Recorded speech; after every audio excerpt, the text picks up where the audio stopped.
Welcome to Chester, ladies and gentlemen. All right, so you guys know we got the Superbet rolling.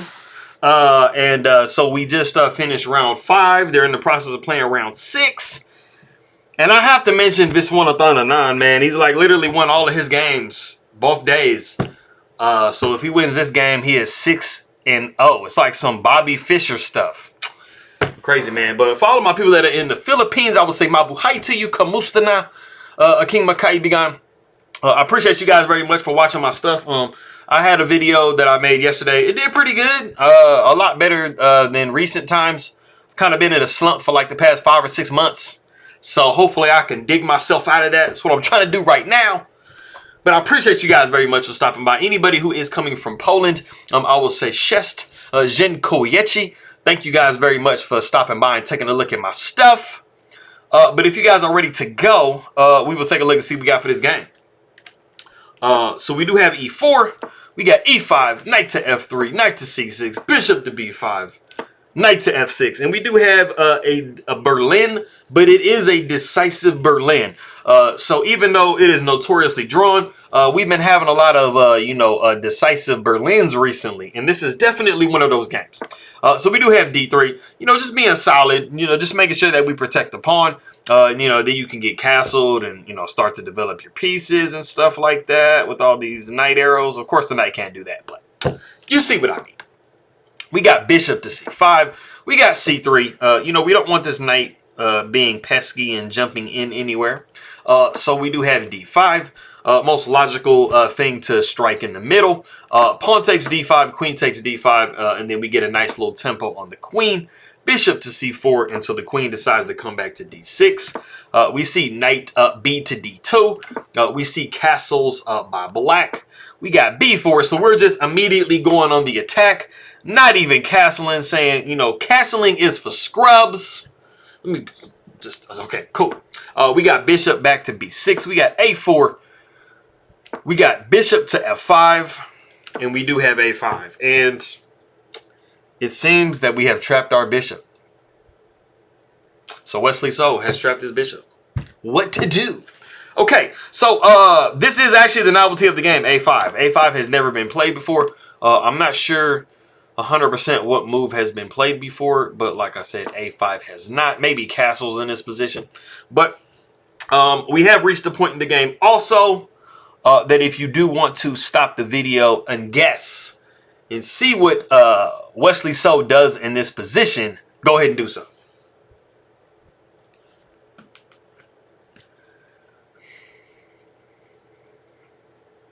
Okay, cool. So I kind of think everybody's going to get this. When I got through with the analysis, I realized I didn't really have like a guess the move part. So I was like, man, why not just do it here?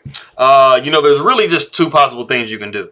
Kind of sacrifice the knight to clear some space for your bishop. Or just go full sack mode, which is exactly what Wesley does. And it is actually the best possible move in the position. Bishop takes f2 with check. And it might look kind of strange at the moment because you're like, well, I mean, you're just going to be giving away your bishop for free. But you will see in a second how it makes a lot of sense. King takes f2, bishop takes d3, bishop takes d3, queen takes d3, and then we do have queen to e2. And the queen does take on c3.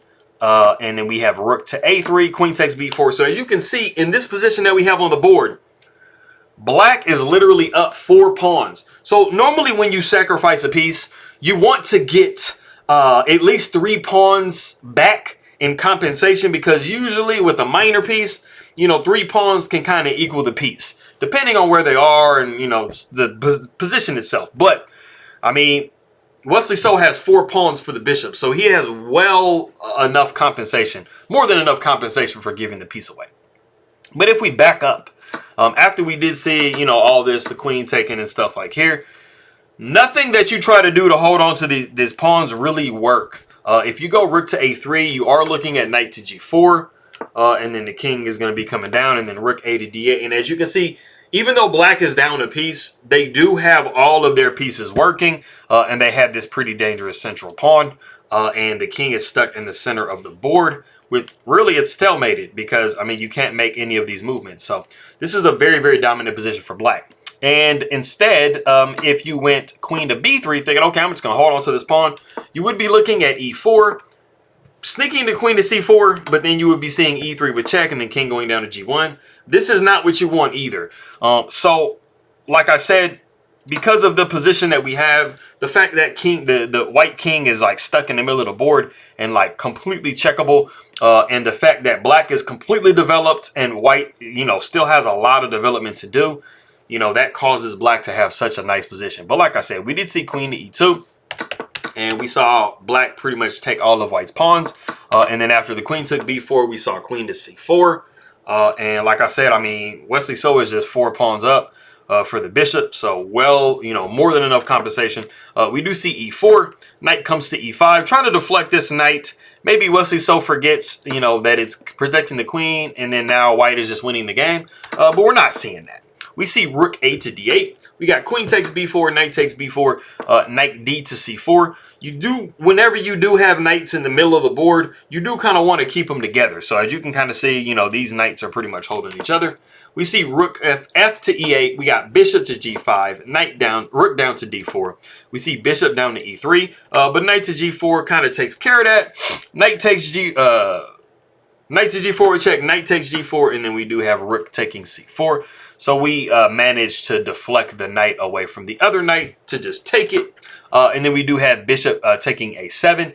And even though this looks kind of suspect, it is not trapped because you can't play b6 because the pawn will take, and you just win a bunch of pawns. So it's not the Bobby Fischer bishop sacrifice. I got blurry at some point. You guys aren't really looking at me too much anyway. You guys are looking at the board, so. I mean, it's cool that I'm blurry for like a little while. Hopefully it wasn't for a long time. But anyway, we do see knight to d3 with check. The king goes to g3. We got f5. So the knight is kind of running out of, you know, moves a little bit. We do see rook to b1. And then we have c5. So Wesley So is playing this super duper, you know, logically and super accurately. Some of you guys might be wondering, like, why can't you just take the knight here? You actually can take the knight, but it kind of allows white to get in a more dominant position. And it allows them to kind of correct their position just a little bit. As you can see, they are down, let me see, 3 entire pawns in the position. So if you do capture here, you are going to be looking at this. And now you are just down 2 pawns. And this pawn is a little bit weak. This pawn is a touch weak. You know, and you do have you do have this rook on the 7. So, you know, you kind of improve the position for white just a little bit by doing that. So Wesley So was not trying to do that. So this is the complete most accurate way to play. We do see rook taking b7, but we do have e3. And at some point, I mean, with this pawn being completely passed, you know, one of these white pieces is going to have to give itself up for that pawn. So, you know, black is going to be getting their piece back. So knight comes to h6 because the knight was capturable. So, you know, Jan-Krzysztof Duda is saying, hey, man, let me just try to, you know, mess up black as much as possible. You know, when I do go down, I'm going to go down swinging. And so that is something that you definitely want to do. You know, if you are standing to lose a piece, try to see if there's something in the position that you could try to do to like mess up, you know, your opponent's pawn structure, or even just kind of grab a piece as you're going down. Like, try to do something. Don't just like literally just throw your piece away and not get nothing in return. Try to get something in return. So pawn takes h6. So as you can see, I mean, you know, Duda was able to, you know, kind of mess up, you know, Wesley So's pawn structure just a little bit. So, you know, he got a little something at least for giving his knight away. So the rook takes on d3. We see e2. Rook comes down to b1. We see e1 equals queen with check. Rook takes, and as you can see, this endgame is very, very one for Wesley So. He has the double rooks against a rook and a bishop. It's not like 1000% winning, but it is a more favorable endgame. So we do see rook to d5. We got rook up to e3 with check. King goes to f2. We see rook to a3. We got rook takes c5, rook takes c5, bishop takes c5. And black has traded down into a more favorable endgame. So the rook takes on a5. We see bishop to e3. We got king to g7, king to f3, rook to a4, trying to make sure that we prevent king, you know, the king's upward movement. We do see bishop to f4, rook to a3 with check. King goes to f2. We see h5. So as you can see, The first step of trying to win this endgame for Wesley So has been accomplished. He does have all of his pawns on light squares. So he has basically made it to where these pawns are not attackable by white. And the rook is cutting the king's advance off. Now he has the ability to start kind of trying to move his king in. And this is exactly how you want to play this game. Cutting the king off is a very important thing to do in the endgame. Putting your pawns on the opposite color as your opponent's bishop is another part, and then getting your king active. So this is like, showing you exactly how you should play these types of endgames. So we do see bishop to e3. We got king to f6, bishop to f4. The king steps over to e6. We got bishop back to b8. King comes to d5. So like I said, you're seeing the king come into the position, and you are going to be seeing this king come all the way down to f1 once it's all said and done, which is exactly where you want him to be. We got h3, we got king to e4, bishop to c7, rook to c3, bishop back to b8. So as you can see, all white can really do is kind of like move back and forth and make kind of like waiting moves. The position is just going to get worse and worse. So we do see rook up to c8, just harassing the bishop. Bishop to a7, we see rook down to c1, king to e2, rook comes up to c7, bishop to b6, we got rook to c2 at check. Like, back that king up. The king comes back to f1, we got king to f4, we got bishop to f2, we see rook down to c1 with check, the king comes to e2, we see the rook going over to b1. We are trying to get some checking distance between this rook and this king. We see bishop to h4, we got h6. This is like a beautiful tempo move because, white is really in a position that they don't want to make a move. So h6 allows, black to force white to make a move. So the king comes to f2. We see rook to b2 with check. King goes down to g1. And then, like I said, the king starts to make his march to try to get closer to this pawn on g2.